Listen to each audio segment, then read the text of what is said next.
Today's Sunshine Note is titled, Never Leave You. For I know the plans I have for you, declares the Lord, plans to prosper you and not to harm you, plans to give you hope and a future. Jeremiah 29, verse 11.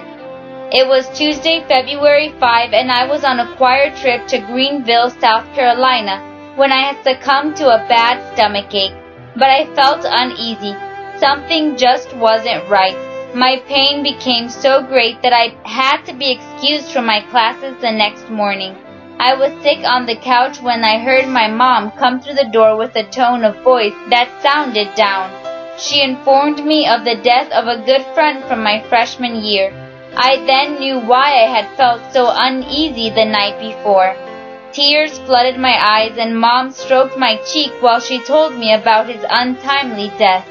Will Ellinger was 17 years old and had a full life ahead of him. I started questioning God and was angry about the tragedy that had taken place. I didn't sleep much that night, but I looked over at my nightstand and saw my Bible. I opened it searching for some type of comfort. I settled on the verses in Matthew 18 about the lost sheep. The shepherd never leaves his sheep and will go in search of the lost one. I was astonished how much of an impact this parable had on me. I then realized that God never left Will, and only He knows the big picture. The memories of Will and his love for others made people want to reach out to others who were hurting. I believe now that even in tragedy, God works to impress our hearts. Will's short life reminds people that we need to live every day for God.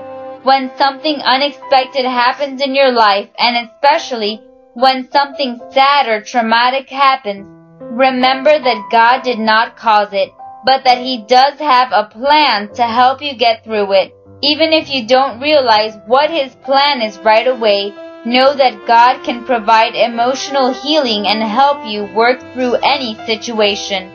Let Him turn tragedy into triumph as you do all you can to live for Him and share His message with others so that you can enjoy the reunions that He has planned for us when He comes again. For I know the plans I have for you, declares the Lord, plans to prosper you and not to harm you, plans to give you hope and a future. Jeremiah 29:11. May God bless you today.